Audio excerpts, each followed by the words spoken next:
दुनिया में 700 से अधिक तरह के अंजीर के पेड़ पाए जाते हैं।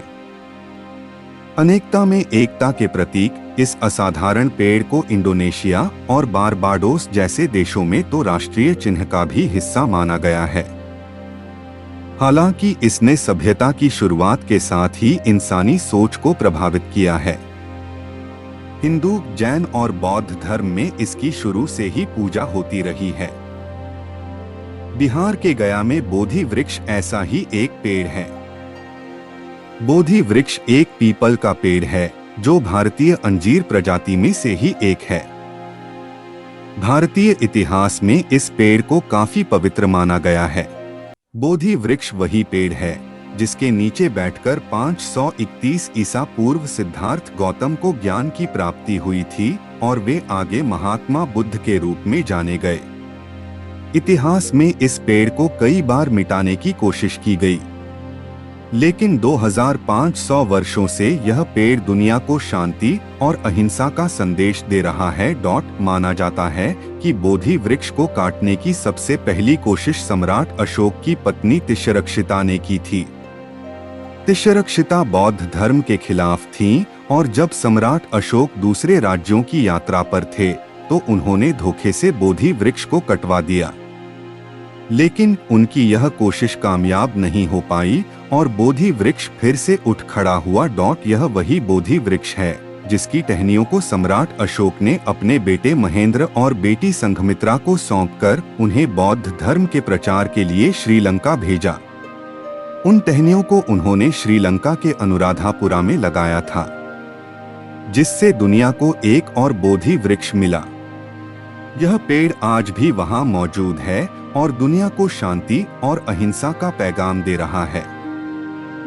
फिर करीब 800 वर्षों के बाद बंगाल के राजा शशांक ने बोधि वृक्ष को जड़ से खत्म करने की कोशिश की और उसमें आग लगवा दिया, लेकिन वह भी इसे मिटाने में कामयाब न हो सके और कुछ वर्षों के बाद तीसरी पीढ़ी का बोधि वृक्ष तैयार हो गया। तीसरी पीढ़ी का बोधि वृक्ष करीब 1250 वर्षों तक रहा है, लेकिन 1876 में आई प्राकृतिक आपदा के दौरान यह नष्ट हो गया। इससे बौद्ध धर्म के अनुयायी काफी निराश थे, लेकिन उन्हें एक अंग्रेज अधिकारी का साथ मिला और बोधि वृक्ष ने फिर से अंगड़ाई ली। कहा जाता है कि ब्रिटिश सेना में एक इंजीनियर के रूप में काम कर रहे अलेक्जेंडर कनिंघम ने 1880 में बोधि वृक्ष को फिर से जीवित करने के लिए श्रीलंका के अनुराधापुरा से उसी बोधि वृक्ष की शाखाएं मंगवाई जिसे संघमित्रा और महेंद्र ने लगाया था। फिर इस कहानी की सच्चाई को पता लगाने के लिए 2007 में गया और अनुराधापुरा के बोधि वृक्ष का डीएनए टेस्ट किया गया। इससे यह साबित हो गया कि अनुराधापुरा का वृक्ष गया के उसी वृक्ष के मूल से निकला है जिसके नीचे महात्मा बुद्ध को ज्ञान हासिल हुआ था।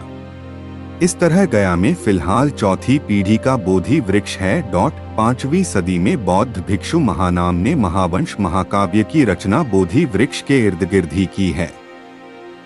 इस तरह बोधि वृक्ष हजारों वर्षों से दुनिया को एक नया अर्थ दे रहा है। वहीं बरगद अंजीर प्रजाति का एक अन्य पेड़ है।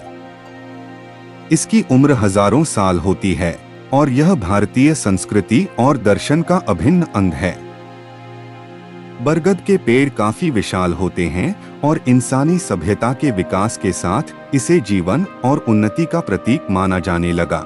बरगद के पेड़ को हिंदू, बौद्ध और अन्य धर्मों में काफी पवित्र माना गया है। मिथकों में इसे इच्छा पूर्ति का पेड़ माना गया है। इतना ही नहीं, सदियों से बरगद का पेड़ भारत के गांव देहात में बसे समुदायों के लिए केंद्र बिंदु रहा है।